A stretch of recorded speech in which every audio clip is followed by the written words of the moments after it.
Guys, I'm not gonna lie, I was pretty excited for today. I woke up this morning, got in the shower, put on my nice floral shirt for the Days of Summer event, and as I was reading about everything added today, we had a free new map in multiplayer for everyone, which is Grind from Black Ops 2. We also are getting a bunch of new weapons in the game, upwards of 5 new weapons. On top of that, new content in Blackout in both Alcatraz and the main map. On top of that, we are getting new character skins and all of this amazing stuff, and Activision done fucked it up. No, I am not kidding.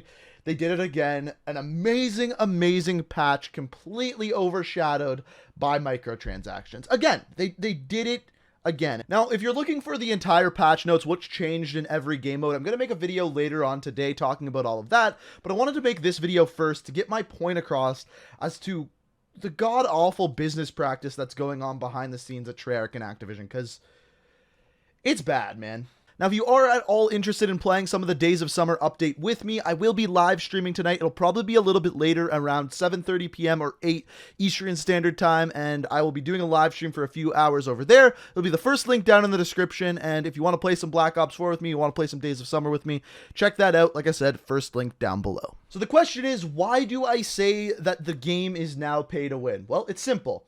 In the new 50 tiers, the only weapon that we actually got is the Mini 14 or the Vendetta. This weapon was supposed to be added into the game during Operation Grand Heist. It is now added in 2 operations later with the Days of Summer event. The rest of the items added in today, including the Peacekeeper, which is an assault rifle brought back from Black Ops 2 or Black Ops 3, the Locus, which is a sniper rifle from Black Ops 3, the Stingray, and the Ballistic Knife are all in reserves and in reserves only. Now, they did implement something new called weapon bribes that you actually unlock one of at level 25 in the tier system. Now, there's a couple of problems with the weapon bribe here. First of all, you may notice that in this weapon bribe, it is possible to not get a new weapon, but rather get a Mark II variant. No, you did not hear me wrong. Instead of getting a brand new shiny weapon, you can just get a skin on a weapon that you already have. Of course, that's really damn frustrating. Now, if you don't understand exactly what's going on here, basically at level 25, you unlock the weapon bribe, and as you can see here, as I open mine, I actually managed to get lucky and get one of the new weapons, the Peacekeeper. However, many aren't that lucky. For example, here is what Jordan, or E. coli Espresso, got. He got the Koshka Mark II, a weapon that's already in the game and not a new weapon at all. Of course, that is very frustrating. But it doesn't just end there, because not only did they just add these new weapons into reserves, they also added new outfits, weapon charms, death effects, which add literally hundreds and hundreds of items into the reserve pool, which makes it even harder to get these weapons. So you could literally spend hundreds and hundreds of dollars on reserve crates and still not get these weapons. You could play for thousands of hours and still not get these weapons. And that is ridiculous. It's completely anti-consumer and anti-gamer even more. It makes it so that your players who play the game day in and day out can't get the good content.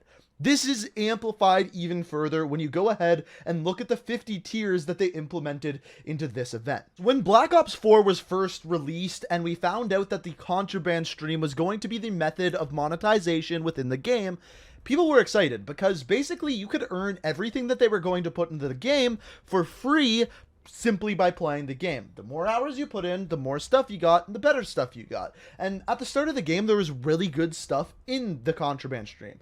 There was camos, there was Mastercraft variants, reactive camos, you name it, it was in these. And people seem to really enjoy that, aside from the long earn rate. So they fixed that, but then slowly drifted away from this form of monetization. Were they not making enough money? Were not enough people buying the tiers? I don't know. Here, I bought the tiers to show you exactly what you get. I don't recommend buying the tiers. If I wasn't a YouTuber, if this wasn't my job, I would be not spending my money on this. I'd be buying way different things, but especially because to buy all the tiers, it's $50 fucking dollars. Anyway, look at the items you get through here. Over 30 of the items out of the 50 are simply things like face paint, stickers, and calling cards. Items that I think most people in here don't care about. Now, don't get me wrong. There's a couple of really cool items. For example, the Frogman skin for Recon. I think is incredible. It's a really good skin, but for $50, there's not enough of these great items within the tiers to make up that cost. And because of the just filler content, like a picture of a cocktail, it's just absurd. And we already talked about at level 25 how you unlock the weapon bribe, which doesn't even guarantee you a new weapon. It doesn't. You could get a Mark II weapon of a weapon that's already in the game. Now, the one good thing is the last thing you get here is the Vendetta or the Mini 14. This is the one weapon in the contraband stream. Back at the beginning, we were getting them at level 50 and level 100. Now we are just getting them at level 50, the last level. And you can clearly see here that the good items in the game are not here. There is no reactive camos. There is no Mastercraft variants. There is not even a camo in these 50 items. Where are the camos, you ask?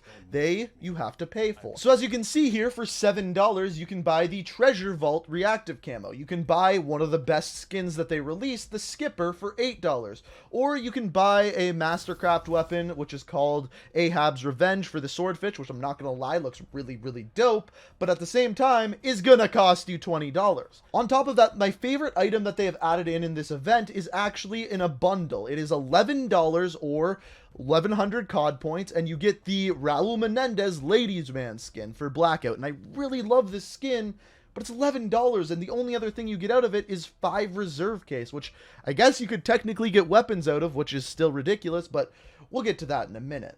So the big takeaway from this here is that all of the items that people want, the weapon camos, the weapon variants, the great skins for Blackout, are all you have to pay for. But you also have to pay for the weapons, the things that add content to the game. And if you want to unlock all the tiers right away, you also have to pay for those. I am honestly okay if they want us to pay for weapon skins. I'm okay if they want us to pay for weapon camos.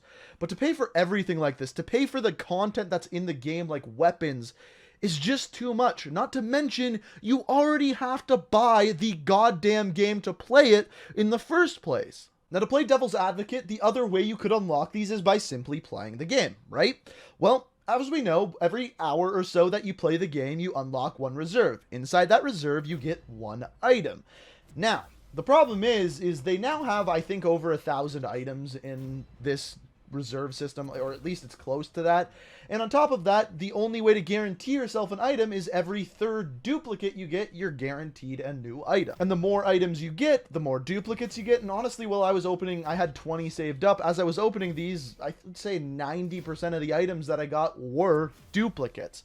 So to unlock these weapons, to unlock the things that make the game interesting, it doesn't really matter how much you play the game. You might just never get those items. And I'm kind of at that point where I have just accepted the fact that I will not get these items. I said yesterday that I would not want them to charge $30 for a melee weapon, $30 for the ballistic knife, but honestly, this system with the reserves might be worse because I may never get these weapons. I may never be able to play with the Locus because, one, I just won't get lucky, and you better fucking believe I am not spending my money on these things for a chance to win it. I'd rather go to a casino and try to win a couple $1,000s than spin the roulette wheel in Call of Duty and get jack shit. And hey, at least if I go to a casino, I'll probably get some free drinks out of it, right? However, if I just play some Call of Duty, they'll probably try to make me spin another wheel to win that drink and then charge me $5 afterwards anyway.